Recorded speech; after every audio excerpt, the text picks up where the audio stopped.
Көбіне адамдар адасып жүрген иттерді немесе мысықтарды асырап алып, уақыт өте келе үй жануарларын жақсы көріп, ұната бастайды. Ал бұл төрт аяқты жануарларға мейірімділікпен, жауапкершілікпен қарасаң, олар сіздің жақын досыңыз болмақ. Жануарларда сіз ойлағаннан да батылдық пен мейірімділік бар. Олар ештеңеден қорықпай, өз иелерін қауіпті жыртқыштардан қорғайды және олардың балаларға зиянын тигізуге жол бермейді.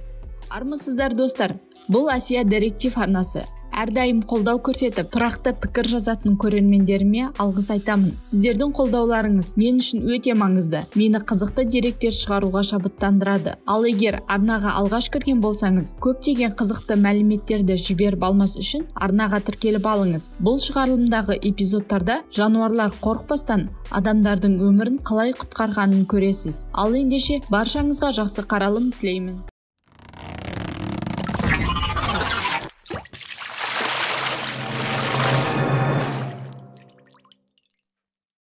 Жылқы асыл тұқымды жануар.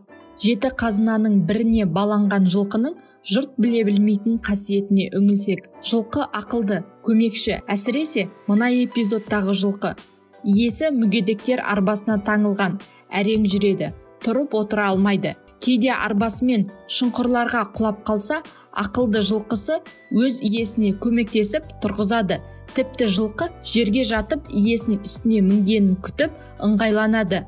Асыл дос деп міне осы жануарды айтуға болады. Бұл адам мен жылқының арасында бір ғажайып құбылыс бар сияқты.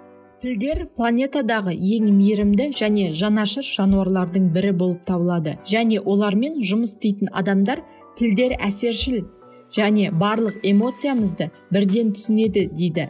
Ал оған мына бейнеролик дәлел. Бұл адамды ағын су әкетіп бара жатты. Жігіт қорыққаннан судың ішінде паника жасай бастады.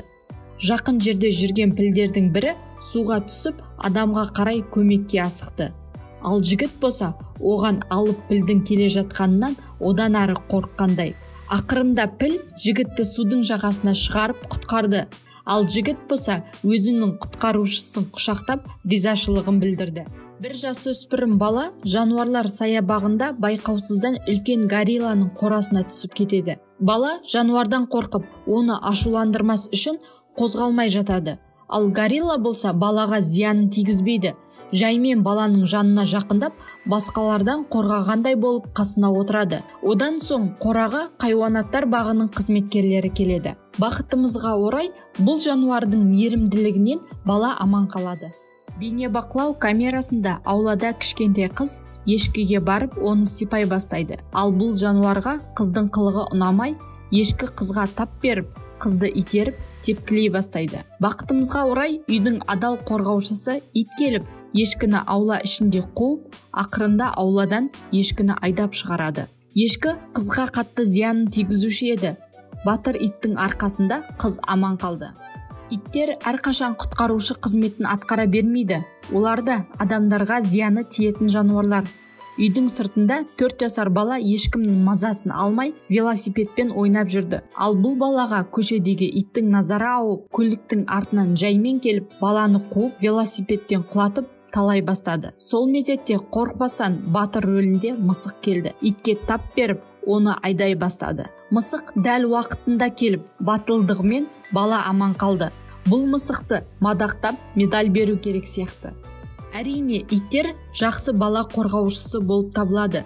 Кішкентай баланы қауіпті нәрселерге жақындауға жол бермесі анық. Ал бұл бейнеде батыр рөлінде мысық кішкентай балаға балконға жақындауға жол бермей тұр. Қолыңды тарт деп тұрғандай. Желіде бұл мысық қамқоршы періште деген лақапатқа ие. Бірақ видеоны түсірген қыздың әкесі ата-аналық міндеттерін жануарға тапсырды деген сынға түсуде. Батылдық тек иттер мен мысықтарда ғана емес, мүйізді сиырлар да өз иелерін қорғай алады екен.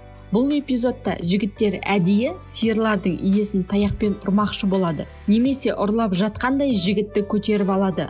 Ал бұл жігіттің сиыры бірден келіп, жігіттерге тап беріп, өз иесін қорғап, иесінің қасында қарап қалады. Егер бұл жағдай шынайы болса, мүйізділер иесін қорғау үшін еш нәрседен аянбасы анық екен. Неміс овчаркасы үйдің ауласында 6 жасар баламен ойнап жүреді. Сол мезетте көршінің иті жүгіріп, балаға тап береді. Өз иесін қорғамақ болған овчарка бірден итке бас салып, төбелесе бастайды. Иесін қорғауға үйдің екінші иті келіп, ақырында көршінің итін қуып жібереді. Сондай-ақ баланың анасы жүгіріп келеді. Ал балада қорыққаны болмаса, барлығы жақсы. Қауіпті жыртқыштардың қорасына күн сайын кіруге батылдық қана емес, сонымен қатар жануарларға деген сүйіспеншілік қажет. Бұл жігіт қорықта бірнеше жылдан бері жұмыс істейді. Жануарларды кішкентай кезінен таниды. Оларға қамқор болып келеді. Сондықтан бұл жануарлар жігітті жақын тартып, оған байсалдылықпен қарайды. Әдеттегідей қорыққа кіріп, барыстарды еркелетіп, оларды сипап отырғанда, жігіттің артынан басқа жыртқыш оған шабуыл жасай бастайды. Бірақ жігіттің артында жатқан барыс бұл жыртқышты орнына қояды. Қанша мейірімділікпен қарасаң да, бұл жануарларға сенім жоқ секілді. Бұл қалада туристер көп болғандықтан, жаяу жүргіншіге арналған жол өте қауіпті. Ал бұл жердің жергілікті тұрғындары бұл жолға әбден үйреніп алған. Ең қызығы, бұл жолдың қорғаушысы Куб есімді панасыз ит. Ол күнделікті балабақшадан шыққан балаларды осы жолдан қорғап өткізеді. Ит балаларды өте жақсы көреді. Балаларды көре сала, жолдағы машиналарды тоқтата бастайды. Халық оған балалардың қорғаушысы деген ат қойып алған. Ал бұл балабақшаның қызметкерлері біздің мақтанышымыз деп қабырғаға иттің суретін іліп қойған. Бейнероликтегі эпизодтар арқылы 4 аяқты жануарлардың мейірімді, ақылды екенін аңғаруға болады. Қамқор болып, мейірімділікпен қараған өз иелерінің адал достары болуға, еш нәрседен қорықпастан қорғайтыны анық. Егер сізге бұл бейне ұнаса, достарыңызбен бөлісе отырыңыз. Қазақ тілді контентке қолдау көрсетіп, арнаға тіркеліп, лүпіл баса кетіңіз. Сіздердің қолдауларыңыз мен үшін өте маңызды. Мені қызықты деректер шығаруға шабыттандырады.